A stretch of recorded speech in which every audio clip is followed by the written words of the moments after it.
Bom, gente, essa brincadeira, né, só contextualizando, por que surgiu essa brincadeira de que eu fui para os Estados Unidos? Eu participei de uma imersão de futuros com uma palestrante que tem reconhecimento internacional, e alguns nomes, né, da palestra, quando eu fui compartilhar com a Nilza, os termos eram em inglês. E aí, passou um tempo, e era uma viagem de fato, né, porque foi uma imersão de 4 dias, e aí depois ela falou, já voltou dos Estados Unidos? Eu, Nilza, eu não fui para os Estados Unidos. Mas, brincadeiras à parte, né, quando eu compartilhei um pouquinho com ela do que se tratava esse encontro, essa imersão, ela falou, puxa, vamos compartilhar isso lá com um grupo de RH, porque é um tema novo, atual, que está se discutindo aí em fóruns internacionais, para o ABC, né? E nesse lugar, um pouquinho antes da gente começar a aprofundar o tema, eu quero fazer com vocês um check-in. Quero que vocês reflitam aí internamente, vocês não precisam falar, mas se quiserem compartilhar, fiquem à vontade. Como é que vocês chegam hoje, tá? Como é que está aí dentro? Em algumas imagens. Tem quem está animado, tem quem está com sono, tem quem veio aqui porque alguém mandou, porque a Nilza implorou. Eu quero que vocês se reconheçam em alguma dessas imagens, né? É só uma brincadeira, mas é uma reflexão para vocês entenderem o que está aí. Porque isso tem tudo a ver com a palestra, tá? Então, reflitam direitinho, olhem e se reconheçam. Não precisa contar. Eu não vou ficar brava se vocês reconhecerem que vocês estão um pouquinho... O que é isso aí que ela vai falar que eu não entendi bem, tá? Por quê é importante reconhecer isso? Porque Bill O'Brien, que é o CEO da Hanover Insurance, ele diz que o sucesso de uma intervenção depende da condição interior do interventor. Uma frase meio esquisita, mas o que é isso? Tudo que você faz tem você. Como é que está aí dentro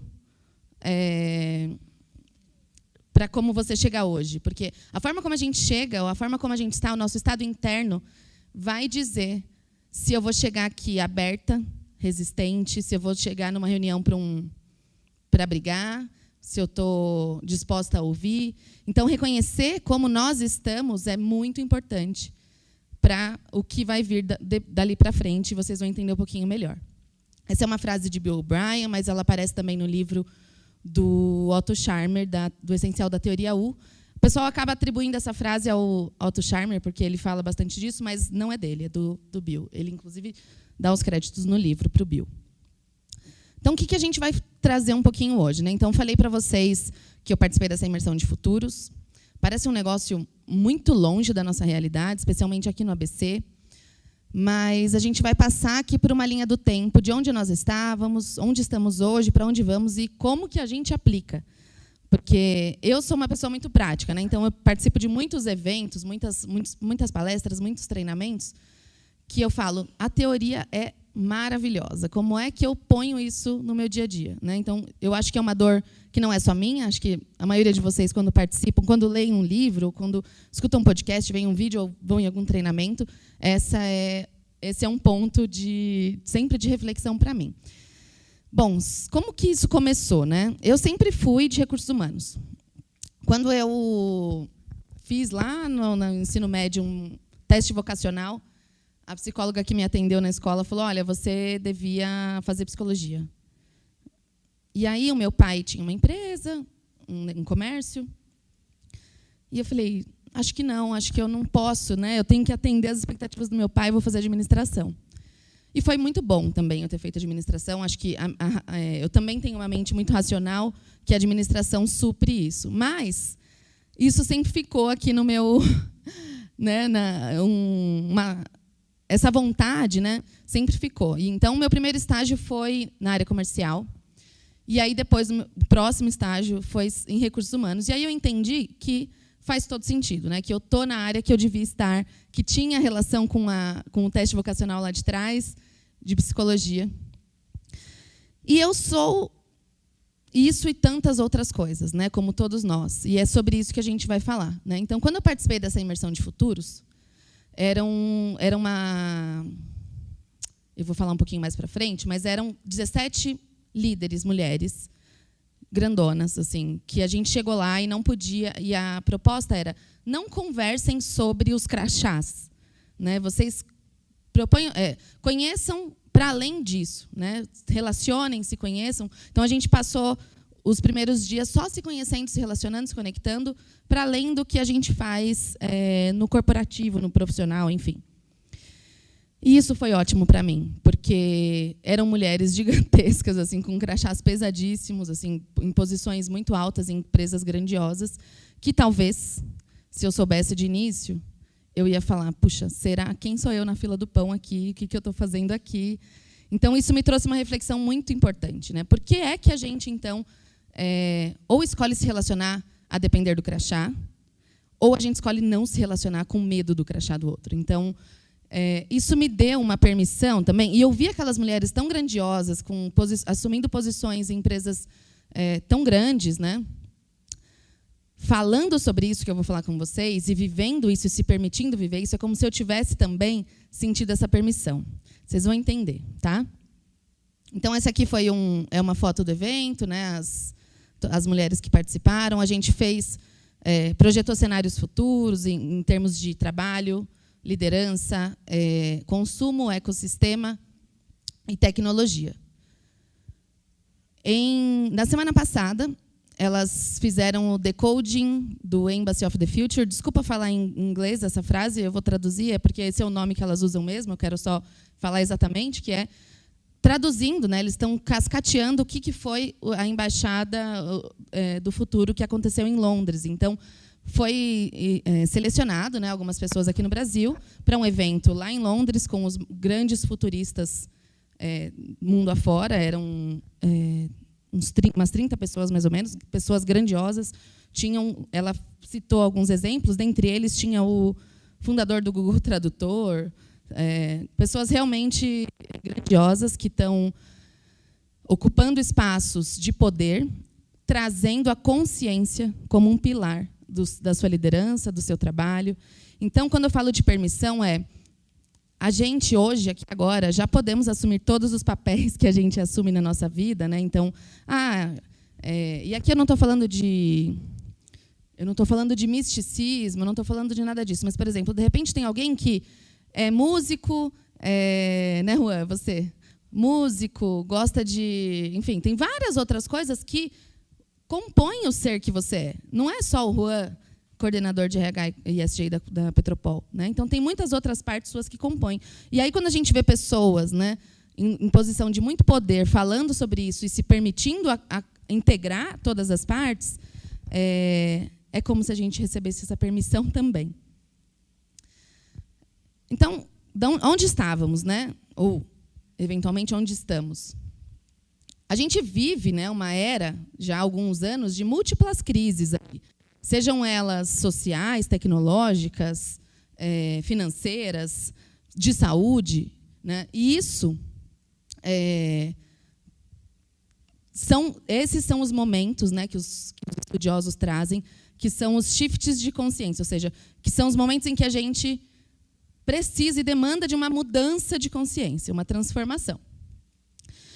O modelo de gestão baseado em comando e controle, quando ele nasceu na era que precisava, né? Então, hoje, quando a gente vai em treinamentos de liderança, as pessoas sempre criticam o autoritarismo, o modelo de controle demais. Sim, hoje, no atual momento que a gente vive, tem momentos que isso não cabe mais. Mas, naquela ocasião, ele era necessário. Então, a gente tem que tomar um pouco cuidado com não validar as coisas nos momentos em que elas precisavam acontecer, eram necessárias, né? Por quê? Lá era um mundo, revolução industrial, né? Tudo era um pouco mais estável e previsível. Então, comando e controle funcionava. Mas esse modelo ele não responde bem a um mundo complexo, que é o que a gente vive hoje, onde as pessoas buscam significado, autonomia e bem-estar. Não significa que a gente vai abandonar, né, esse modelo de comando e controle. Não é sobre rasgar tudo e jogar fora. A gente sempre vai precisar disso, gente. Afinal de contas, a gente não está no mundo de Alice, das Maravilhas. A gente vai precisar também de comando e controle. Mas isso precisa ser transformado, essa visão. Eu gosto de trazer um exemplo, né? A maioria aqui viveu... a gente sempre está falando dos choques de gerações. A geração... a última geração, a geração Y, agora não, tem tantos nomes que eu não me lembro agora, que chegou querendo, vocês vão lembrar, todo mundo chegou, era estagiário, aquela galera, né, mais nova, já queria, quando eu vou virar chefe, quando eu vou virar líder, né? E aí todo mundo falou, epa, pera, calma, não é assim, né? O que aconteceu depois disso? Eles não, a maioria deles, né, não ficaram, e foi aí que surgiram as startups. Porque eles tinham um ímpeto de crescimento acelerado que as organizações mais tradicionais não estavam preparadas para oferecer, então eles foram empreender e lançaram as startups, que hoje estão, inclusive, incomodando muitas empresas que estavam há muitos anos já no mercado. Essa geração que a gente está reclamando agora, né? A geração alfa, os millennials, enfim. O que a gente precisa entender que eles estão trazendo para que daqui a pouco a gente não volte a falar que as startups, como eu dei esse exemplo aqui, né? A gente não sabe, gente. Ninguém sabe. Eu não sei, a gente não sabe. O que a gente sabe é o que eles valorizam, que é significado, autonomia e bem-estar.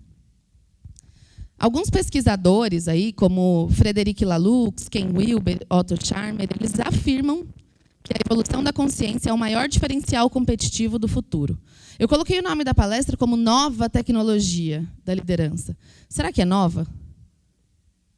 Ou talvez é algo que a gente está resgatando?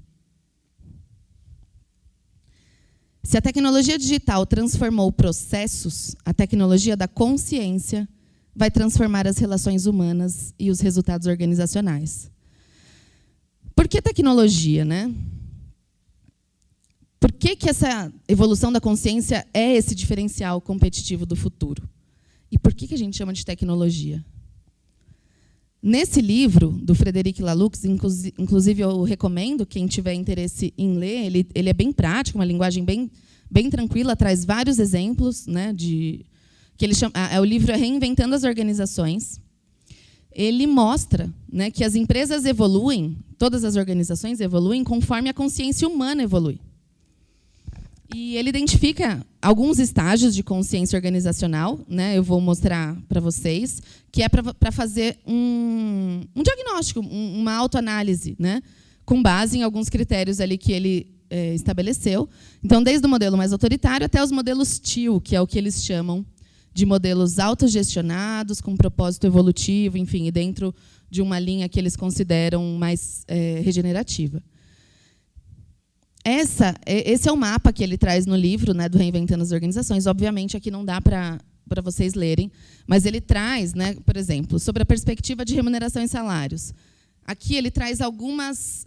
a legenda para você olhar aonde você está, né?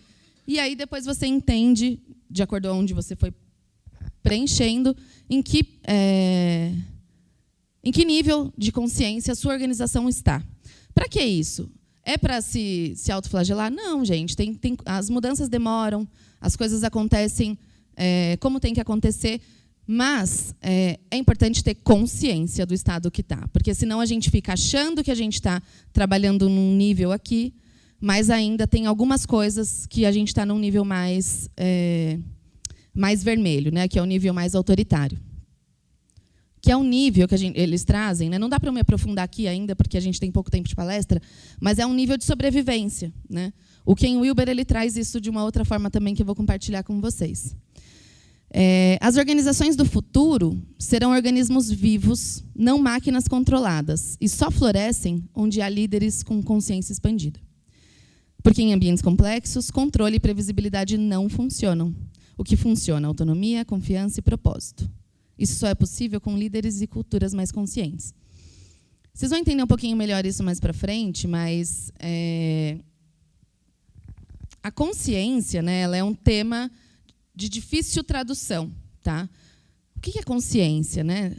No livro do Reinventando as Organizações, ele traduz consciência em alguns níveis. Mas a gente já fala sobre isso há muito tempo, né? Desde a questão da pirâmide de Maslow, que eu descobri há pouco tempo que Maslow nunca fez pirâmide. Alguém que leu... a gente sempre fala a pirâmide de Maslow, mas ele criou o conceito e alguém estruturou isso numa pirâmide, que foi ótimo, porque facilita, né, nosso entendimento. Ele já falava sobre níveis de consciência, né? Então, a gente fala da mesma coisa há muito tempo, de maneiras diferentes. Ken Wilber, que é mais um autor aí que traz sobre o tema, né, de níveis de consciência, ele defende que a consciência humana se desenvolve em camadas evolutivas, que ele chama de espiral dinâmica. Ela não é assim, aqui ela está como se fosse uma crescente, mas não é uma hierarquia, né? A gente brinca que a gente tem que parar de querer hierarquizar tudo, né? A gente aprendeu assim, ainda mais na indústria, tudo a gente quer hierarquizar. Aqui não é uma hierarquia, aqui é uma espiral, né? Então, ele tem desde o nível bege, aqui ele coloca em outros níveis, até o nível teal, que é o nível turquesa, que é um nível mais sistêmico integral. Então, isso tudo, essa espiral de consciência, essa espiral dinâmica, ela é para todas seja para a liderança, seja para o ecossistema, para a tecnologia, para organizações, para tudo, tá? Então, cada camada aí quando ela vai subindo, ela amplifica a visão de mundo, incluindo e transcendendo a anterior. Não significa que você deixa de ter a camada anterior.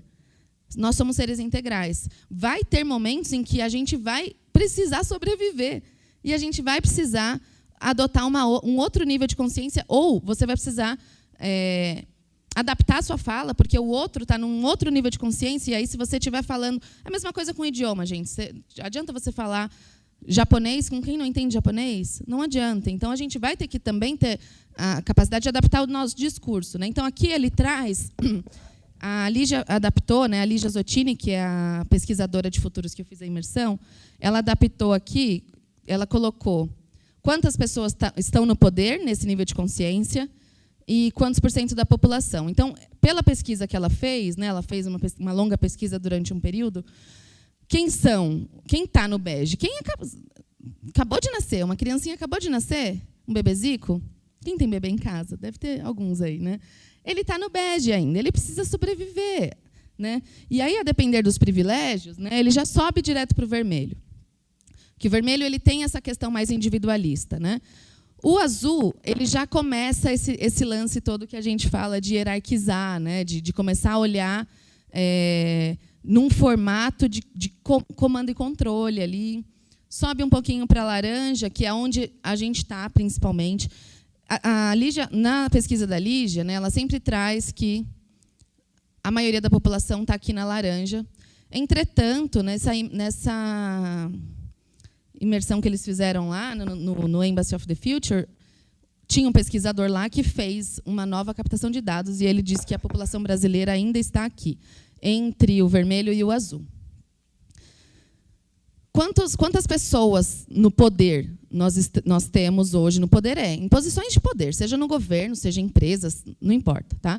50% da população ainda está no nível de consciência laranja, que é mais dados, ciências, enfim. Precisamos disso? Lógico que precisamos, mas isso também está o controle das coisas da forma como pragmático, né? Ainda não engloba, né? A gente não olha ainda aqui na laranja o ser humano de uma maneira mais integral, como corpo, mente e espírito. E aí, espírito, gente, pensem como fizer sentido para vocês, né? O invisível, né? O sutil, tá? O verde ele tem uma identidade mais pluralista, o amarelo mais integrativo, e o teal ainda é turquesa. Pouquíssimas pessoas na população ainda já adotam já estão nesse nível de consciência, né? Então, por que isso importa na empresa? Né? Que é o que eu sempre falo, né? O que isso tem a ver com o meu dia a dia? Porque Ken Wilber fala que os desafios que nós enfrentamos hoje não podem ser resolvidos com o mesmo nível de consciência que a gente tem hoje, com a mentalidade que os criou. Então, a mente que me trouxe o meu problema hoje, e isso vale para tudo. Seja o problema que vocês estiverem enfrentando aí, na vida de vocês, no trabalho, enfim, a mentalidade que criou esse problema não pode ser a mesma mentalidade que vai solucionar ele.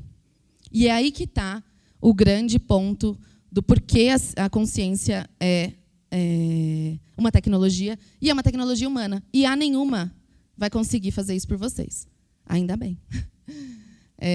A gente falou muito sobre isso lá na imersão, né, do que as pessoas estão acostumadas a ver. E isso também muito influenciado pelos filmes, pelas séries, enfim. The Black Mirror, né? Mirror, que é o pior, o melhor da tecnologia com o pior do ser humano. Por que a gente sempre tem que olhar isso dessa forma, né? Porque aí isso coloca a gente num modo de sobrevivência. A gente cai lá morrendo de medo da tecnologia. Morrendo de medo de que a tecnologia vai destruir as nossas vidas, vai ter robô de inteligência artificial. Gente, pode ser que tenha, mas por que a gente, então, não vai escolher criar um futuro a partir de nós, utilizando o melhor da tecnologia com o melhor do ser humano? E isso a gente só vai conseguir trazendo consciência.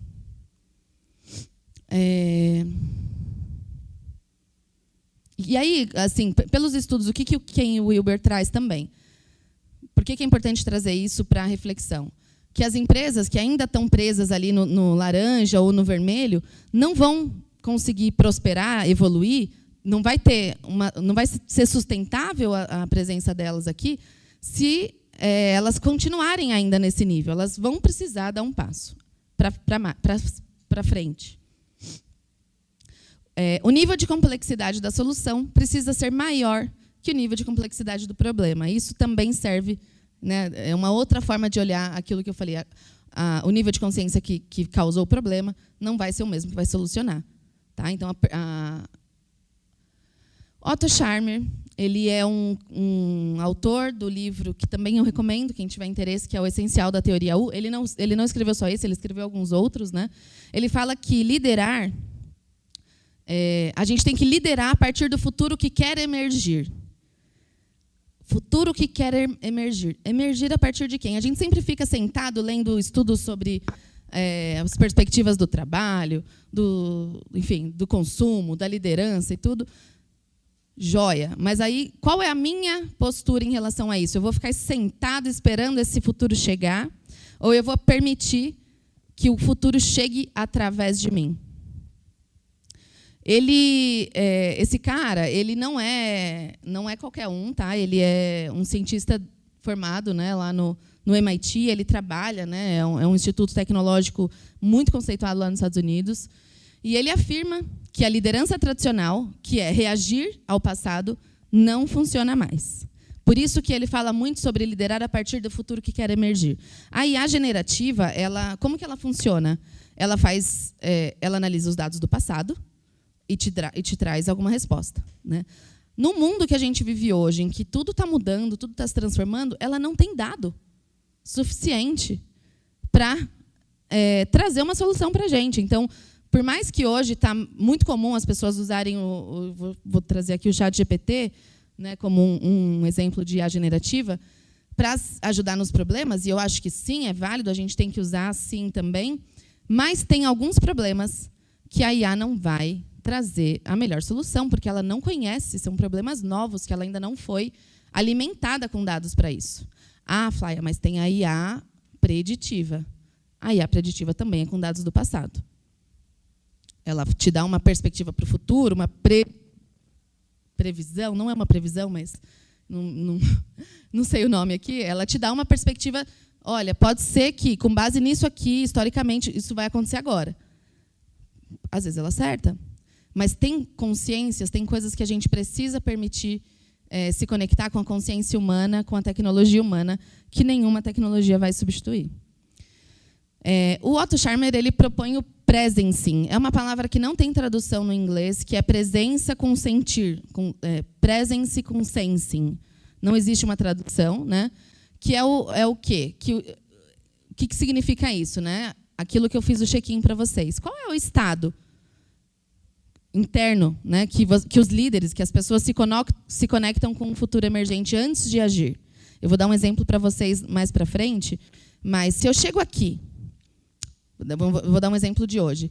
Se eu chego para essa palestra, para ouvir a Flávia, nem sei quem é a Flávia, nem sei o que é consciência, nem sei. Se eu já chego com o meu estado interno reativo, qual é o futuro que vai emergir a partir disso? E eu não estou falando de futuro lá na frente, estou falando de futuro daqui a uma hora, alguns minutos. Eu não vou estar aberto para isso. Eu vou sair daqui com uma sensação de por que eu vim? Porque você nem está aberto para ouvir. Então, o presencing que ele propõe é sobre isso, é sobre se perceber. E aí, quando a gente fala sobre consciência, seja consciência, ou seja, qualquer coisa que a gente conversa sobre futuro, sobre trabalho, quando vocês vão dar um treinamento de liderança na empresa de vocês, eu tenho certeza que ou vocês, ou alguém, mas né, também, vocês e as pessoas sempre vão ouvir o que está sendo falado, transmitido, sob a perspectiva do seu chefe. Então, a pessoa fala assim, olha, tem que dar feedback, não pode fazer isso, tem que fazer assim. E aí, em vez de você se colocar com o chapéu da pessoa que tem que fazer isso, é mais fácil eu olhar e julgar o que o meu chefe não está fazendo. Mas você também tem responsabilidade nisso. Então, o autoconhecimento é a chave para a consciência. Então, se você se conhece, se você entende que você tem algumas dificuldades, que você tem pontos a melhorar, que todos temos e sempre teremos, e que bom, quando você for ter uma conversa de feedback, por exemplo, com o seu chefe, você não vai estar tão reativo. Se você vai para uma conversa de feedback com a intenção verdadeiramente de compreender, ouvir e que isso te leve para um outro lugar, você não vai tão reativo. Então, o estado de presença, o presencing, é muito importante para o futuro que quer emergir. E aí, ele traz isso como ponto cego da liderança, né? Que é as condições interiores, justamente essas condições interiores. É difícil olhar para dentro, fala a verdade. Quem faz terapia aí sabe que é sofrido. É difícil, né? Quando a gente acessa uma nova consciência, quando a gente se percebe alguma coisa que você não estava se percebendo, claro que demora um tempinho ali para você digerir aquilo. Não é fácil. E justamente por isso que as pessoas se afastam delas mesmas, porque elas não querem se enxergar. Só que esse é justamente o ponto cego da liderança, que eu estou trazendo a liderança porque a gente está num grupo de líderes e de RHs. Então, essas condições interiores, elas são a fonte, né? Elas são como é que a gente vai operar, seja individualmente ou seja coletivamente. Então, tem uma frase que não dá para desver o que vocês já viram. Então, agora que vocês já viram isso, vocês vão ter que estar atentos à condição interna de vocês. Combinado? Não significa, gente, olha lá, a gente não está no mundo das maravilhas, não significa que, nossa, é errado, eu não vou poder chegar aqui, enfim, não querendo estar, ou brava, ou qualquer coisa desse tipo. O ponto é o quanto eu acolho a minha condição interior. Porque se você nega ela, você não está também em coerência. Então, você precisa acolher, né? Não precisa negar, não precisa fingir ser o que não é. É importante reconhecer a condição interior, porque a partir daí você opera diferente.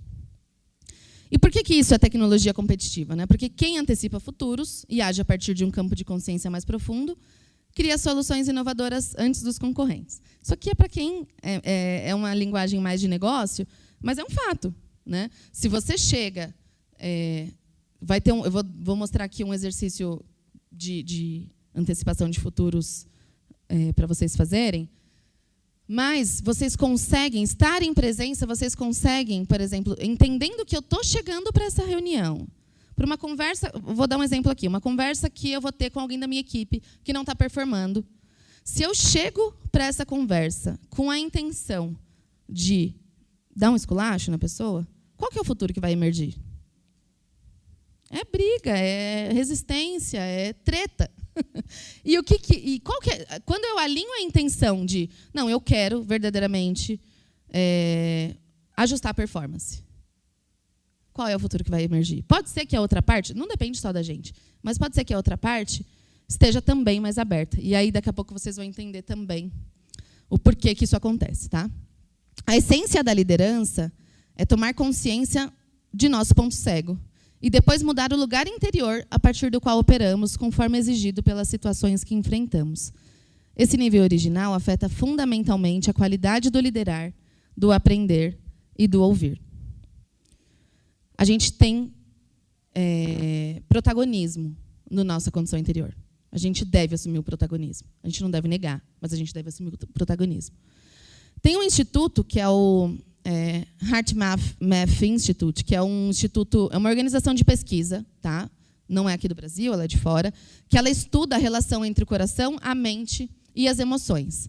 E eles é um instituto tecnológico de ciências, enfim, eles fizeram diversos estudos, provaram com diversas formas, diversos dados, enfim, que as pessoas têm condições, têm formas, têm protagonismo em como melhorar esse bem-estar, essa condição interior.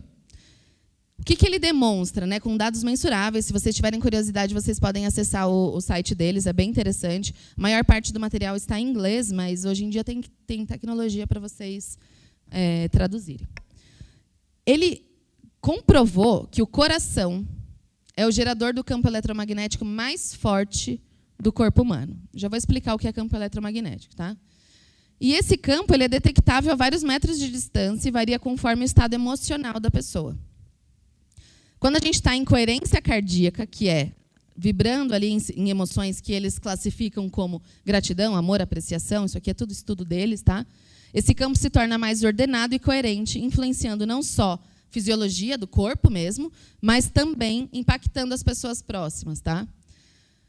O que é esse campo eletromagnético? Né? Todos nós somos seres eletromagnéticos. A Terra é eletromagnética, nós somos seres eletromagnéticos. Então, todo ser vivo tem campo eletromagnético que resulta numa atividade elétrica do corpo. Tá? O coração, né, até então a gente entendia, né, que era o cérebro, que era o que emitia mais esse campo eletromagnético. Mas esse instituto comprovou que o coração ele é 5.000 vezes mais forte do que o cérebro, em termos de eletromagnetismo. E isso foi medido por vários instrumentos ali para comprovar esse número. Tá? E esse campo ele se estende a vários metros ao redor do corpo e muda conforme o nosso estado emocional. Onde eu quero chegar?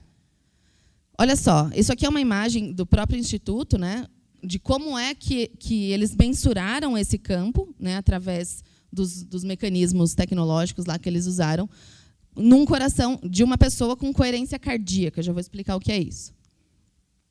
E eles comprovaram que esse campo influencia no campo do outro. Tá? Gente, pode estar parecendo um papo de doido, mas vocês vão entender onde eu vou chegar. Se todos estamos conectados por algo invisível, mas mensurável, que é o nosso campo eletromagnético. Então, esse instituto ele comprovou que esse campo ele é mensurável. Dito isso, né, por que isso importa? Né? Agora, mais ainda, nós precisamos estar conscientes do nosso estado interior, das nossas emoções. Porque elas não ficam na nossa cabeça. Elas mudam o nosso campo eletromagnético e, consequentemente, influenciam as outras pessoas ao nosso redor. Né? Então, quando a gente está mais calmo, em estado de coerência cardíaca, que eu vou explicar para vocês o que é, esse campo ele fica mais organizável e estável. Consequentemente, quando a gente chega num lugar mais equilibrado, a gente influencia também. Isso, tá? Então, ele influencia a nossa própria fisiologia, então a gente tem mais clareza mental para tomar decisões, para ter conversas difíceis, para fazer planejamentos, para colocar as coisas em ordem, que a gente precisa dessa clareza mental. A gente tem mais imunidade, mais resiliência, enfim. E as pessoas ao nosso redor também percebem, elas captam isso. Porque as pessoas, as nossas equipes, sentem antes de ouvir. O corpo humano funciona com impulsos elétricos, né, que é do coração e neurônios, e todo impulso elétrico gera um campo magnético. É física, não é misticismo. Tá? Eu brinco que, assim como a gente acredita que aqui, né, como que esse microfone está funcionando? Não tem nenhum fio aqui. Né? Por que a gente acredita nessas tecnologias invisíveis e a gente não acredita no nosso campo eletromagnético? Esse aqui é um gráfico do Instituto, né, que ele traz aqui, eles mediram isso, é um dado real, não é inventado, de uma pessoa, né, experimentando emoções de frustração, ansiedade e estresse, como fica o ritmo cardíaco dele. E aqui não é somente sobre aquilo que vocês veem aí no relógio de vocês, no smartwatch de vocês. É outro nível de avaliação também que eles fazem, tá? Com outra tecnologia. E quando ele experimenta sensações de apreciação, gratidão, amor, compaixão, a coerência cardíaca ela fica mais estável e, portanto, o campo eletromagnético também. O que seria essa coerência cardíaca? Eu vou deixar aqui para vocês, depois eu vou mandar para vocês esse material, tá bom? Ela foi validada tecnicamente, mas eu queria perguntar para vocês uma coisa. Se alguém chegar, a gente está aqui numa palestra, né? Se de repente eu estou aqui e a Nilza começa, sei lá, ter um surto, passar mal, tenho certeza que a primeira palavra que a Cris vai falar para ela é falar: calma, respira. A gente tem isso instintivamente, do respira. Parece bobagem, mas o respirar antes, ou respirar no momento de estresse, de agonia, de preocupação, de ansiedade, faz diferença. E faz diferença comprovada pelo Instituto. Tá? Não só por esse, mas, enfim, tem muitos outros institutos, enfim, que já comprovaram isso. Isso não é uma agenda zen, gente. Não é. É realmente algo que muda e conecta a gente nessa coerência cardíaca que a gente vai influenciar melhor e impactar no campo ao nosso redor. Tá? Isso é basicamente um exercício de respiração. Né? Depois vocês leem e vocês vão imaginar. Né? Então, vai respirar profundamente, vai imaginar, e aí é imaginar mesmo, que é o coração que está respirando, entrando e saindo pelo coração. Por quê? É só para vocês trazerem atenção para algum lugar e não na loucura de fora. Tá? E depois trazer esses sentimentos. Né? Vocês podem trazer a memória, né, trazer à mente alguém que vocês gostam muito, uma situação que vocês ficaram muito felizes, alegria de algum momento especial. Enfim, isso é cada um. Né? Assim, traz à mente alguém que você ama muito, alguma situação que você ficou feliz, porque você vai se conectar com essas emoções que vão te trazer essa coerência cardíaca. Pode ser que você faça isso todos os dias de manhã, pode ser que você faça antes de entrar numa reunião, pode ser que você... Enfim, não importa. Isso é um exercício comprovado já deles para influenciar, para ser protagonista do estado interior de vocês. Isso é uma escolha. Então, se o meu estado interno é percebido energeticamente ali no campo, que ambiente eu estou ajudando a criar? Isso é responsabilidade nossa, de cada um. Tá? Não dá para eu pôr a culpa no outro, no chefe, no amigo, sei lá em quem. O meu estado interno é minha responsabilidade. Cuidar do seu estado interno é uma competência estratégica, porque tudo muda a partir do seu estado interno. Se você vai para uma conversa, para uma negociação com um cliente que seja, com uma conversa com um funcionário que você já sabe que está trazendo problema, e o seu estado interno já é de batalha, de guerra, o que vai acontecer? Né? Então, ele vai captar, ele vai perceber o seu estado interno, mesmo sem você dizer nada, mesmo sem você dizer uma palavra. Se o seu estado interno é estratégico, esse é o seu primeiro ato de liderança. Então, a gente sempre traz, né, a liderança como tem várias técnicas de liderança, várias teorias, um passo a passo ali, coisas... Gente, isso aqui está na mão de vocês e está muito fácil de fazer. Eu vou compartilhar com vocês bem rapidamente a pesquisa que a Lígia fez, que ela chama de Novos Humanos, né, que foi o que originou ali as reflexões de futuro, né, que foi o que a gente viu na imersão. A Lígia, ela é uma futurista, ela é da área de tecnologia, ela já trabalhou na IBM, hoje ela é a fundadora da Voicers, que é uma empresa, e ela palestra no mundo aí. E eles... depois vocês leem com calma, tá? E a Tânia é a sócia dela, então, se vocês tiverem curiosidade de se aprofundar no tema, eu recomendo as redes sociais delas. Elas têm um podcast também, que chama Novos Humanos, que traz também um pouquinho mais dessa... Novos Humanos Podcast, chama. E aí, assim, ela traz alguns estudos, né? Eu não vou me aprofundar aqui, porque é um estudo longo, tá? Eu vou trazer alguns flashes aqui, né? E o que eles entendem por consciência? Que é um conceito multifacetado, que pode ser definido de várias maneiras, dependendo do recorte proposto, né? E definir consciência realmente é um grande desafio, é difícil você definir consciência. Mas existem alguns grandes mapas, eu mostrei 2 para vocês, tem o de Maslow e tem muitos outros, né?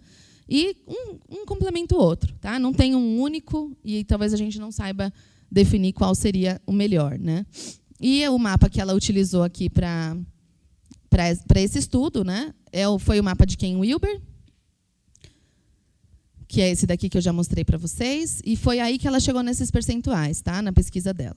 Então, o que ela projeta, tá, depois dessa pesquisa? Que os cenários dos próximos 20 anos, baseados nesse mapa do Ken Wilber, apostam no crescimento de 6% da população e 15% no poder de forma consistente e significativa por conta de alguns sinais que já são observáveis no presente. 6% da população e 15% no poder em níveis mais elevados de consciência. Tá? Então, a gente está, né, vivendo aí no mundo de novas gerações e, portanto, novas consciências. Né? Então, essa geração alfa, né, que são esses que nasceram a partir de 2010, quando eles chegarem com 30 anos, eles vão trazer mais maturidade. Né? A gente percebe que tem um ativismo ainda muito forte, né, as polaridades, enfim. Mas, quando eles estiverem, né, chegando ali por volta dos 30 anos, eles vão trazer mais maturidade para esses valores e ativismos e vão fazer com que, vão exigir ou vão promover mudanças nessas organizações. Tem alguns números aqui, né, que embasam essa pesquisa.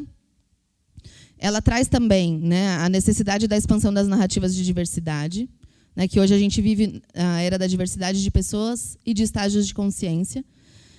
Tudo conectado, natureza, enfim. E tem uma questão falando de diversidade que a gente não conhece ainda, que é o que vai emergir aí, né, que é a gente vai ter que estar preparado para diversidades individualizadas com construções de consciências sociais cada vez mais inéditas e plurais. Né? Hoje a gente ainda vive a diversidade de maneira polarizada. Né? Então, tem aqui o grupinho dos ativistas negros, os ativistas indígenas. A gente não vai ser mais necessário isso, porque isso vai estar tudo integral e compartilhado. Né? Então, mudanças reais na consciência das organizações. Então, a gente já pode observar que nós estamos sendo cobrados aí o tempo todo. A gente está vivendo aí pessoas que chegam querendo, pô, mas não é 100% presencial? Eu tenho que trabalhar o horário inteiro, eu não posso ter horário flexível? Enfim, a gente já vem sendo bombardeado com diversos questionamentos aí de quem está chegando, né, com alguns questionamentos, trazem também uma preocupação com o consumo. E aí a tecnologia nisso, né, qual que é o papel da tecnologia nesse mundo? Né? A tecnologia ela vai ser utilizada para liberar tempo. Esse é um grande ponto que eu quero trazer para vocês, né, que isso a gente consegue atuar aqui na nossa bolha aqui. Quando a gente fala que as automações, aí, todos os recursos tecnológicos vão facilitar o nosso dia a dia, é para liberar tempo. Esse é o grande ponto da tecnologia. Não é para sobrar tempo para fazer outras coisas. É para liberar tempo para você ser inteiro, para você poder respirar, para você poder integrar tudo que você é. Esse é o futuro. Tá? Hoje a gente ainda olha na tecnologia liberando tempo para sobrar tempo para fazer as outras coisas. Mas esse é a grande mudança que a gente tem que repensar. Tá? Nas próximas 2 décadas, apostamos em 3 tecnologias como aceleradoras de ganho de tempo. Aí a generativa, que é o que a gente conhece, realidade imersiva e hipermobilidade. Ela trouxe, né, isso, não vou me aprofundar aqui, mas já são realidades. Tá? Tanto a hipermobilidade quanto a realidade imersiva já é realidade, não é uma criação, enfim, não está longe de acontecer. Esse daqui, né, ele traz uma reflexão de que a IA generativa é uma versão original do passado, não foi feita para acertar, mas para gerar. Um exercício de olhar para trás quando os humanos vão olhar para frente. Como foi com a web, o uso dessa tecnologia ainda vai ser descoberto. Vamos avançar e sair dos usos óbvios. E aí, aqui falando sobre as reflexões, né, até agora a gente usou a tecnologia para aumentar performance e geramos muito progresso. Foi importante. A gente não pode criar um hate aqui na tecnologia. Como seria se a gente utilizasse a tecnologia para gerar muito progresso consciencial? A gente gerou progresso infraestrutural. Por que não consciencial? Então, para eu estar desperta, para eu estar consciente, para eu conseguir me conectar, pelo menos com o meu estado interno, eu preciso de tempo, nem que seja 5 minutos, para respirar ali e me conectar. Se a gente está no olho do furacão, a gente não vai conseguir expandir consciência de como nós estamos, né? O trabalho ele continua importante, mas se torna uma parte da nossa expressão e não mais a nossa identidade. Isso já é o cenário de futuro, tá? Para que o trabalho seja apenas uma das identidades, será primordial ter flexibilidade. Então, isso a gente já vive, tá? As pessoas hoje já não se identificam mais como a gente. Eu sou fulano de tal, da empresa tal. Porque isso é uma parte de quem você é, muito importante, mas existem outras identidades que precisam ser integradas, que é o que vai acontecer, já está acontecendo, e que vai ficar cada vez mais forte, tá? Ainda que os desafios sejam grandes, né, tem uma série de coisas aí que são demandados, né, que estão em pauta, diversas coisas aí de jornada de trabalho, mudança de mentalidade de trabalhos, de hierarquia, formas de liderança, enfim, ainda que isso parece ser algo muito difícil de fazer daqui para frente, esses trabalhos que estão mais alinhados com isso, eles estão em conformidade com as novas gerações e com os profissionais de consciências mais integrais, que são os profissionais que a gente já está contratando aí, que não estão querendo trabalhar. A oferta de mais vida pessoal está ligada à retenção de talentos. Então, isso aqui é uma projeção com base na pesquisa que ela fez, tá? E é o que a gente já vem notando, né? Então, como é que a gente vai... Qual é esse futuro que a gente vai conseguir fazer a partir daqui, contando que a gente não está numa bolha, a maioria aqui trabalha em indústria, enfim, né? Como é que a gente vai fazer isso acontecer? Esse cara, o Keynes, ele é o pai da macroeconomia. Em 1930, ele falou o seguinte: as pessoas do futuro... Quem são as pessoas do futuro? Nós, né? Ele estava em 1930. Teriam de trabalhar somente 15 horas por semana, divididas entre segunda e terça-feira, para manter a mesma produtividade.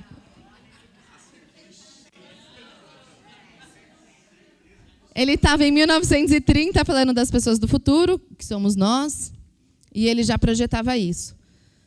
E assim, gente, não é que... aqui eu não estou falando, né, de um papo... não é sobre isso, isso é uma pesquisa que eles estão trazendo, né? Mas com base nessa informação aqui, o que isso... Não é para a gente pensar, não é sobre trabalhar menos, não é isso que eu estou dizendo. É sobre permitir integrar as outras partes. Quando falamos de uma jornada de trabalho do futuro, é menos sobre benefícios e mais sobre uma cultura de bem-estar. As jornadas alternativas, como vimos, não se resumem a ter uma sexta-feira livre, mas sim a todo um modelo de trabalho mais saudável, para que no futuro os modelos de trabalho sejam mais livres e satisfatórios. É urgente começarmos a preparar e alinhar as lideranças. Aqui, a Renata, que ela a CIO da Reconnect, ela traz uma reflexão que, assim, parece um negócio muito difícil de entender. Para mim também é, mas a gente vai precisar começar a trazer a perspectiva de que antes era valorizado pelos profissionais, né? A gente lotava lá a lista de benefícios, já não é mais tanto valor para essas pessoas que estão chegando. E como é que a gente vai fazer isso, então? Tem que discutir cada vez mais sobre isso. Até agora, o trabalho foi sinônimo de geração de riquezas, identidade única das pessoas. Como seria se o trabalho, como sinônimo de geração de consciência, enquanto seguem gerando riquezas, mas com múltiplas identidades? Então, o futuro do consumo, né, que aí é um outro ponto também, ele está bastante influenciado sobre um olhar mais cuidadoso ali de onde as pessoas colocam o dinheiro. Então, eles trazem uma perspectiva de consumidor e investidor. Algumas pessoas já estão nessa linha, né, de não vou comprar isso aqui, que eu sei que essa empresa tem trabalho, sei lá, análogo à escravidão. Então, já começou isso a acontecer, né? E tem estudos aí, tem empresas grandes aí do varejo que estão considerando... Tem uma tecnologia, né? Nessa imersão que a gente participou, tinha a Jenny Shi, que é uma chinesa. Ela era... A gente fala que é uma entidade lá da IBM, é uma grandona, assim. Ela trabalhou no projeto do Bluetooth. E ela conta que tem uma tecnologia da blockchain que já está disponível, já é possível usar, mas a gente ainda não está pronto, que é dar transparência a todo o processo da cadeia produtiva para o consumidor final. Eles estavam para lançar um projeto de... Sabe o cartório? Eu nunca tinha pensado sobre isso até ela me falar. Cartório, né? Então, nasceu uma criança, tem que registrar, tem que ir lá no cartório. Já tem tecnologia, já tem crianças registradas através de blockchain, que não precisa de nenhum intermediário. Mas, por que não saiu do papel? Tem muita gente envolvida, tem muitos intermediários, tem muita gente que ganha dinheiro no meio desse caminho. Enfim, então, avançar nisso exige níveis de consciências diferentes, né? Não tão individualistas, porque quem está preocupado em não lançar algo que vai facilitar muitas coisas está pensando em algum ganho próprio. Ali já fala que a gente já tem tecnologia para resolver a maioria dos problemas da humanidade, mas a gente não tem humanidade.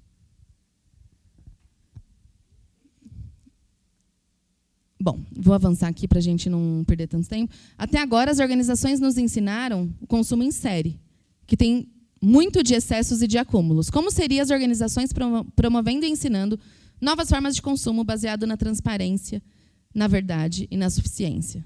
Isso aqui já é uma projeção de futuro, tá? Por quê? Quem é de marketing aqui? Eu vi alguém se apresentando como marketing, né? É assim que a gente trabalha, certo? A gente quer... Por exemplo, no varejo, no supermercado.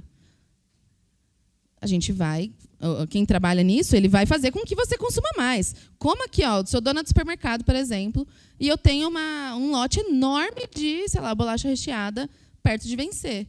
Eu vou fazer estrategicamente, obviamente, colocar ali perto e falar, olha, como mais aqui dessa porcaria aqui, mas está num preço bom. Né? Por quê? Porque a gente está realmente baseado nisso. Essa é a nossa consciência aqui agora. Né? Como é que vai ser daqui a uns anos? Eles trazem também que a gente vai sair do human-centric, que é o humano no centro das decisões, para o life-centric, que é a vida no centro das decisões. Então, por que a gente destruiu tanto a natureza? Enfim, fez tudo o que fez. Porque o humano estava no centro da coisa. Mas se a gente coloca a vida, não faz sentido a gente destruir a natureza, por exemplo. Né? E aí, por que eles trazem a regeneração? Eles falam que a sustentabilidade já não é suficiente, já não dá mais para você só saber usar bem o recurso. A gente tem que pensar em regenerar, porque a gente já está atrasado nisso. Até agora, as organizações operaram na lógica do humano no centro, explorando o planeta e seus ecossistemas em nome do progresso. Como seriam organizações que operam na lógica da vida no centro, gerando e preservando ecossistemas essenciais para o planeta? E aí eles trazem, né, o resumo aqui dos 3, depois vocês vão receber esse material. Né, e o que fica de tudo isso? Né? Que a gente está vivendo a era da co-inteligência, que é a inteligência artificial e a inteligência consciencial, que é aquilo que eu falei, né? Liberar tempo para que a tecnologia, usar o melhor da tecnologia com o melhor do humano. De identidade profissional a identidade integral. Eu me permito assumir todas as minhas identidades aqui, e isso tem pesquisas que falam que... Hoje a gente nem fala na entrevista, né? Quem fala na entrevista, sei lá, que faz alguma coisa para além do trabalho? Né? Tem muita gente fazendo transição de carreira para fazer o que, de fato, gosta do que o trabalho. Por quê? Não dá para integrar tudo. Né? Se a gente tiver consciência para lidar com isso melhor, a gente consegue integrar tudo. Eu sou um exemplo disso. O Leandro, quando eu tive o Leandro está aqui... Em 2023, eu tive uma conversa com ele. Eu falei, Leandro, eu tenho um projeto pessoal, não quero mais isso, vou trabalhar fora. Tal. Aí ele me falou, Flávia, por quê? Não dá para a gente integrar as duas coisas? Junta, vamos fazer as duas coisas. Isso é consciência de futuro. Porque se ele estivesse pensando só, né, no modelo tradicional, mas jamais, né? Então, eu brinco com ele que ele está no futuro já. E a gente está trabalhando agora num modelo de hierarquia diferente, não hierarquizado. Um modelo mais... Nem tem nome, eu nem tenho um nome para... Você tem um nome? Não tem um nome para dar para esse modelo de gestão que a gente está experimentando agora. Mas a gente tem que começar. Né? E, falando um pouquinho da identidade integral, a gente vai... todas as nossas facetas ali, tudo que a gente é enquanto humano, vai ser diferencial competitivo. Por exemplo, num emprego, num trabalho, você vai poder dizer. Né? Isso vai ser valor. Né? Não vai ser mais algo que você tem que ficar escondido ali no armário. Não conta para ninguém. Né? Então, isso é um ponto bem interessante. Consumidor e investidor, que é aquilo que eu falei para vocês, né? Dele decidir onde ele vai investir. O dinheiro como algo assim. Eu estou corroborando aqui com isso tudo que você está dizendo que você é. Da separação para o interser, que é uma mudança de percepção do si, né, que é aquele lance da coerência cardíaca. Então, eu entendo que o meu impacta o outro, né, que eu tenho um campo que impacta do outro, então eu trago mais consciência para isso. Da liderança hierárquica para a liderança sistêmica, então, que é um olhar mais amplo, né, do que é essa visão sistêmica da coisa. Então, quando eu chego numa reunião, eu estou atenta ao que está sendo dito, não com palavras. E aí, vou falar aqui do RH como guardião da nova liderança, mas leia-se também qualquer líder, tá? Todos os líderes têm também esse papel. Né? Como é que, na prática, a gente faz isso? É bonita a teoria, entendo, me conecto com isso e concordo, mas como é que eu faço isso na prática? Tá? Você não vai precisar mudar o mundo ou mudar a empresa inteira. Você nem consegue sozinho. Mas você pode começar de uma forma muito simples, né, que é como você escuta, decide e se posiciona. Mudanças de cultura começam com a presença de uma única pessoa consciente. Às vezes a gente fica... né, é natural, né, que as pessoas, por exemplo, quem é comercial conversa com outro comercial e compartilha as dores, ou quem é RH, puxa lá, está assim, assim, assado. Joia, a gente tem que sim dividir as dores, mas cientes de que uma única pessoa consciente, se você estiver consciente disso, de que você é fator de mudança, de transformação, você vai causar impacto positivo. Então, qual que é o poder, né, dessa presença consciente? Então, as suas emoções e atitudes são sentidas antes de serem compreendidas. Vocês já entenderam isso, certo? Então, a partir de agora, né, quando vocês tiverem qualquer coisa que vocês forem fazer, qualquer decisão que vocês forem tomar, qual futuro vai emergir a partir do seu estado interno? Então, lembrem-se sempre disso. A sua escuta, a sua pausa, seu cuidado com o outro moldam o ambiente. Quantas vezes, né, e aí falando um pouquinho aqui do RH, né, quando chega alguém na sala, às vezes a pessoa está com um problema pessoal, é muito comum as pessoas levarem problemas pessoais para o RH. Só de vocês, às vezes ele só quer ser ouvido. Ele não quer que você resolva o problema dele. Ele só quer falar. E aí a qualidade da sua escuta, porque a gente fala bonito, mas a gente não escuta tão bonito. Porque quando a gente conversa com alguém, e isso eu estou falando para vocês, estou falando para mim, tá, gente?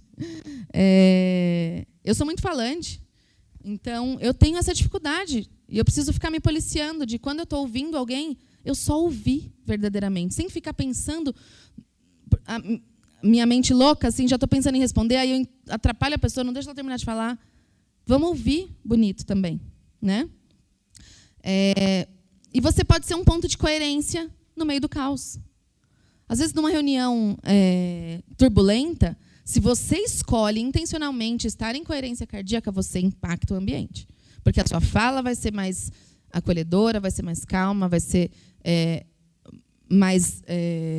com mais compaixão. E isso muda. Eu tenho um exemplo que quando eu faz muitos anos já, eu comprei um carro. Meu primeiro carro que eu comprei zero. Nem vou falar a marca para não dar problema, mas quem se conhece, eu vou falar. Era um Peugeot, gente. Todo mundo zoa, né? Um Peugeot. Logo o Peugeot eu fui comprar zero. E aí eu falei, poxa, comprei, parcelei um monte lá. Carnê grossão, gordão. E depois de, sei lá, menos de um mês, o carro começou a sair eu estava chegando em casa, começou a sair uma fumaça preta do capô. Fumaça preta? Eu falei, meu Deus, quando é branca ainda... Eu era muito nova, mas se é branca... Você costuma ver, sei lá, o carro, quando superaquece, sobe aquela fumaça branca. Mas preta, eu falei, tá pegando fogo. Resumo, a mangueira da direção hidráulica estava vazando óleo, pingando no motor, que subiu essa fumaça preta. E eu fui na concessionária brava, porque eu falei, caramba... Carro zero, como é que... Sabe, eu fiquei morrendo de medo, muito medo, fiquei com muito medo. E a moça, eu estava muito nervosa, muito brava, cheguei lá nervosíssima. Estava falando alto. E a moça que me atendeu estava em coerência cardíaca, gente. Ela estava pleníssima. Ela acolheu a minha reclamação, ela se desculpou, ela me acalmou. E aí, dali a pouco, como uma mágica, eu comecei a sentir vergonha de estar falando daquele jeito. Então, isso é qualidade de presença. Né? Então, se ela entrasse no meu caos, meu Deus do céu. Né? Então, essa é o poder da presença consciente. E a consciência contagiosa. Então, algumas dicas práticas. Né? Então, comece por você. Não dá para você levar consciência se você não cultivar a sua. Então, é bonito falar de consciência, mas eu também tenho que cultivar a minha. Não existe ninguém perfeito. Não tenham essa presunção de serem perfeitos, porque ninguém é, ninguém nunca vai ser. Mas a gente tem que estar com compromisso, não com a perfeição, mas com o desenvolvimento, com a evolução. Então, como que a gente fala sobre coerência? Dá para falar na empresa? Coerência cardíaca, consciência? Não dá. Então, a gente vai ter que mudar o discurso, colocar um corporativez aí para facilitar para eles, para fazer sentido para eles. Vocês podem chamar de pausa estratégica antes de algumas decisões. Né? Então, seja para vocês mesmos fazerem isso. Né? Então, quantas vezes chega um e-mail que a gente não quer já responder de cara, digitar, né, Dai? A gente já fica nervoso ali querendo digitar para responder bravo. Mas se você respirar 3 vezes antes e perguntar qual que é a intenção aqui por trás desse e-mail que eu vou responder? Eu quero brigar? Eu quero mostrar que eu sou mais poderoso? Eu quero mostrar... Ou eu quero resolver isso aqui? Então, se você se conecta e se alinha com a intenção daquilo que você vai fazer, muda tudo. Tá? Então, vocês podem fazer isso começando por vocês. Esse check-in que eu fiz no início da... Não é essa parte aqui ainda do check-in, mas... É o cheque somático em situações de pressão. Né? Então, às vezes, a gente está numa reunião tensa, que está tendo... Né, num feedback ou em alguma situação tensa, se você se conectar com o seu corpo, porque, gente, o nosso corpo, se vocês estiverem atentos e despertos, o nosso corpo ele responde às coisas, dói o estômago, né, acelera o coração. Gente, por que a ansiedade acelera o coração? Por quê? Né? Porque está tudo conectado, o nosso corpo ele capta tudo também. Né? Então, se a gente estiver desperto e atento ao nosso corpo, né, entender se ele está se expandindo ou se fechando diante daquilo, de uma decisão, se eu estou com medo, e aí você entende, eu estou com medo, estou me sabotando ou de fato isso aqui não é para mim. Isso é consciência humana, nenhuma tecnologia vai ser capaz de fazer isso. Né? E também ajuda vocês a perceberem se vocês estão mais reativos, mais abertos. Tá? Se perceber, né? Quando eu falei assim, vai ter momentos em que a gente vai perder a presença, é normal. Né? Normal. As emoções a gente não reprime, a gente acolhe, reconhece. Né? Então, se no final do dia vocês fizerem uma reflexão e perguntar qual que foi o melhor momento do meu dia, e quando vocês perceberam que vocês perderam presença, dificilmente vocês vão perder presença de novo pela mesma coisa. Né? Então, por isso que é uma consciência, é um exercício de consciência. A forma como você se sente é a primeira coisa que você comunica, mesmo sem palavras. Então, às vezes a gente vê uma pessoa sem dizer nada, você já percebe, hoje ela está um pouquinho mais triste, ou hoje ela está mais animada. Né? Seja um arquiteto dessa transformação. Então, esse check-in que eu fiz com vocês no início da reunião, parece bobo, parece só uma brincadeira, mas não é. Tá? Como é que você chega hoje em uma palavra, põe imagem, de qualquer forma, isso é uma prática que traz as pessoas para o momento presente e trazem essa autoconsciência emocional. Tá? E aí, não é para entrar num julgamento. Né? Puta, eu estou aqui, estou bravo pra caramba. Não é para se julgar. É para acolher e falar assim, agora, beleza, estou bravo com outra coisa, que não tem nada a ver com essa reunião. Então, agora, intencionalmente, mesmo que vocês não digam nada para as pessoas, se você faz essa pergunta que eu fiz, quem está, sabe, que droga eu estou aqui, já fala, opa, né? Será que era para eu estar sentindo assim? Traz autoconsciência. Então, esse check-in inicial das reuniões, que vocês podem colocar no início dos encontros, parece bobagem, mas não é. Tá bom? Parece que é só um quebra-gelo, mas não é, para trazer autoconsciência. A pergunta do futuro emergente, né? O que é emergir? Então, vamos supor que a gente está aqui fazendo uma reunião para tomar uma decisão a respeito de algo que, sei lá, iniciar um projeto, alguma coisa. Essa pergunta é muito interessante de fazer, porque a gente, se estivermos comemorando esse projeto daqui a 6 meses, qual foi a primeira ação que tomamos hoje? Isso aqui parece pouco, parece que vocês não estão fazendo nada, mas vocês estão trazendo consciência para o futuro que ali está sendo decidido para ser criado. A gente não vai esperar o futuro chegar, a gente tem que ser protagonista do futuro que a gente quer criar. Né? Qual futuro vai emergir a partir de mim? Tá? Então, fazer essas perguntas, né, ou ainda, né, aquilo que eu trouxe para vocês, qual que é a intenção? Qual que é a real intenção? Porque o futuro que vai emergir dali a pouco tem muita relação com isso. Escuta, né, aquela escuta bonita que eu falei para vocês. Então, a gente tem que ser essas pessoas e estimular as nossas equipes, os nossos líderes a serem também. Então, se durante uma conversa difícil, por exemplo, que vai acontecer, você sugerir que as pessoas escutem, vamos supor que está tendo um conflito entre 2 pessoas, vocês vão facilitar e mediar esse conflito. Sugere antes, gente, a gente vai trazer aqui, eu quero que vocês conversem sobre isso, mas eu quero propor que vocês escutem primeiro o que o outro está falando sem interromper. Né? Aqui está dando uma sugestão de fazer algumas perguntas, enfim, mas é mais simples do que isso. Tá? Então, sugerir que a pessoa escuta sem interromper, com a intenção de escutar e entender o ponto do outro, muda o jogo. Porque as pessoas não estão em presença quando elas estão escutando com a intenção de responder. Pausa consciente em reuniões tensas, né, que é o respira. A gente pode falar, respira? Calma, respira. Não dá, né? Tem momentos que dá, tem momentos que não dá. Então, propor uma pausa, né, em algum momento. Vamos dar uma pausa aqui rapidinho, tomar um café, alguma coisa, para daqui a pouco a gente voltar no tema, né? Vamos fazer uma pausa em silêncio aqui para todo mundo voltar para o eixo? Vocês não vão trazer, não precisa vir, porque tem muita resistência quando a gente fala de consciência, de meditação. Tem empresas mais maiores e mais conscientes que têm, sei lá, sala de mindfulness, que é uma meditação ativa. Muito comum isso acontecer, mas todas as organizações estão preparadas para isso? Ainda não. Então, como que a gente pode ser protagonista nisso? Dessa forma. Isso também é uma forma de trazer presença. Meditação é para trazer presença. É para alinhar, para trazer coerência cardíaca.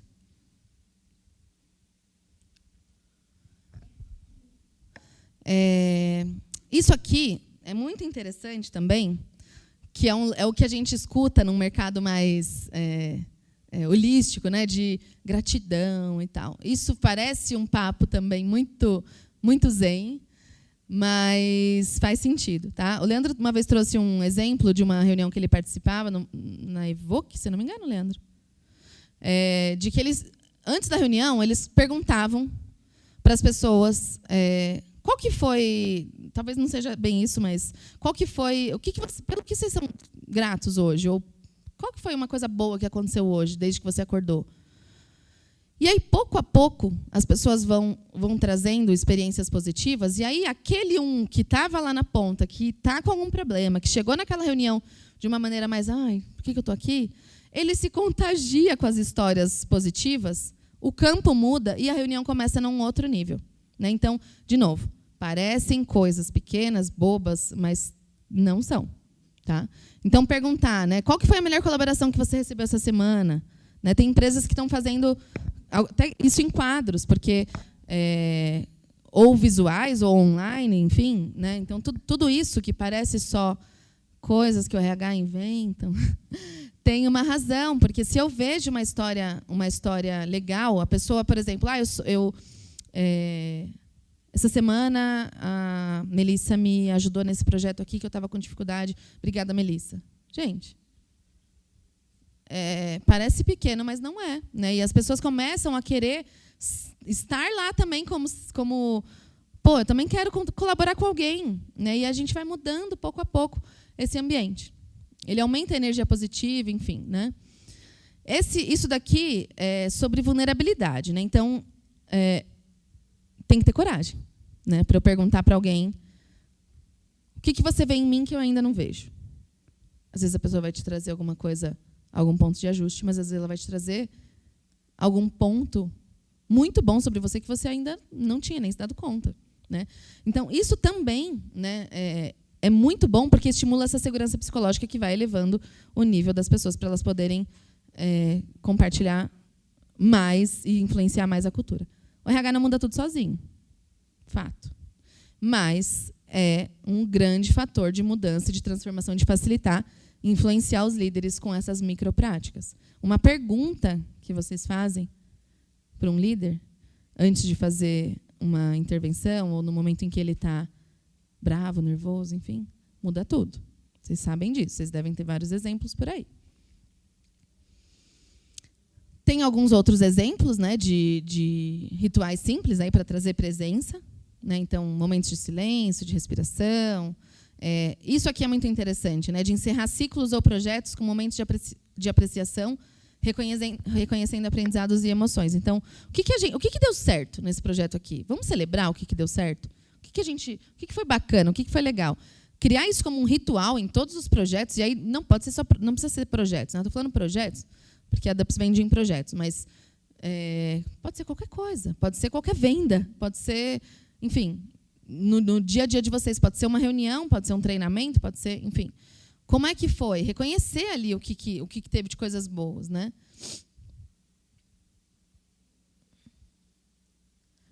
E criar pequenos espaços de segurança emocional. Então, o RH é muito protagonista nisso e pode transformar, como perceber, né, como realmente as pessoas estão, né? Lembrar que vocês não estão ali para resolver tudo, resolver o problema de todo mundo. A gente tem essa mania de pegar os problemas de todas as áreas, de todos os funcionários, e ficar com isso de querer resolver, mas não é sobre isso, tá? Estimule a vulnerabilidade como força. Se você começa a dizer, eu não sei, eu preciso pensar um pouquinho mais sobre isso, ou vamos juntos, né? Você está demonstrando a sua vulnerabilidade e permitindo que o outro também se vulnerabilize. Isso traz segurança psicológica. Ambientes seguros emocionalmente liberam inovação e engajamento. Porque se a pessoa não se sente segura o suficiente para contribuir, talvez a gente está perdendo uma ideia maravilhosa de solução para algum problema, né? E, para isso, ela precisa se sentir segura. A gente está, né, aqui, o ABC ele tem mesmo, né, a maior concentração de empresas, de indústrias, né? As empresas de tecnologia e serviço já estão falando disso há mais tempo, né? Nas indústrias a gente ainda enfrenta muitas barreiras, né? Ainda tem muito comando e controle, obviamente. E a gente está aqui num polo em que tem muitas empresas de organização familiar, mais conservadora, né? Que a gente fala, puxa, como é que eu vou... Por isso que eu estou trazendo dicas muito, muito fáceis, muito pequenas, com impacto grande. Porque para vocês não terem desculpa, que não dá para pôr lá na minha empresa, que meu chefe... Tá? Introduzir esses espaços de escuta, e aí promove roda de conversa, promove, sabe, almoço compartilhado, muda as pessoas, esses espaços em que as pessoas possam falar mais sobre o que elas sentem, enfim, parece bobagem, mas não é, tá? Criar narrativa de futuro. Então, por que isso é estratégico? Qual que é a minha intenção? Por que eu estou fazendo isso agora? Porque você assume o controle ali do futuro que você vai ser co-criador. Então, não precisa, como eu falei, não precisa ficar falando de consciência, ficar falando de coisas desse tipo. Adapta a linguagem, está tudo certo. A gente vive isso há anos, né? Quando a gente fala, por exemplo, do invisível, do sutil, de Deus, cada um dá um nome, está tudo bem, né? Por que a gente tem que ser o dono da legenda ali? Tem vários tipos de formas de traduzir isso, né? E, principalmente, desenvolver coragem para questionar modelos antigos. Não estou falando de embate, não estou falando de briga, não estou falando de querer pôr as coisas à força. Mas perguntas certas, nos momentos certos, trazem esse shift de consciência que a gente está falando. Uma pergunta que vocês tenham coragem de fazer. Essa pergunta é simples. Qual que é a intenção dessa conversa? Só de perguntar, a pessoa já vai... Opa, peraí, verdade. Acho que... Você não precisa de permissão para liderar com presença. Não precisa de budget, não precisa de grana, não precisa de aprovação, não precisa lá pedir para o chefe. Precisa apenas decidir que o seu campo vai ser diferente. E isso, por si só, já muda tudo. Tá? Então, puxa, não tenho dinheiro para... Não precisa. Ah, preciso pedir... Não. Isso é sobre o seu liderar. É sobre o seu formato de trabalho. Não espere estar numa empresa, né? A gente lê um monte de história ali. Tem a empresa tal, é super consciente, tem uma área de não sei o quê, outra... Vocês vão ficar esperando ir trabalhar lá para atuar no que vocês podem influenciar hoje? Não vai ter. E ainda quem está lá também enfrenta as dificuldades lá. Né? A gente só vê um recorte, igual no Instagram. A gente vê o que as pessoas querem mostrar. Né? Então, não espere o ambiente mudar. Seja o ambiente que transforma. Isso depende de cada um de nós. O futuro não será criado por quem tem mais poder, mais dinheiro, mas por quem tem mais presença. Isso aqui é um dado. Tá? Então, o futuro que a gente quer criar depende de nós. Depende do nosso estado interno, depende do que a gente escolhe fazer daqui para frente. Né? E agora, para a gente finalizar, né? Estou no tempo, né? Ui, que bom, pensei que ia passar. Qual pequena mudança de presença você pode fazer essa semana ou hoje para nutrir um futuro mais consciente ao seu redor, na sua família, na sua empresa, com seus filhos? Pensem nisso. Escolham intencionalmente fazer isso de uma maneira mais consciente. E vocês vão entender que a consciência não é uma nova tecnologia, ela sempre esteve aí. O futuro é ancestral, né? Os nossos antepassados já faziam isso muito melhores que nós.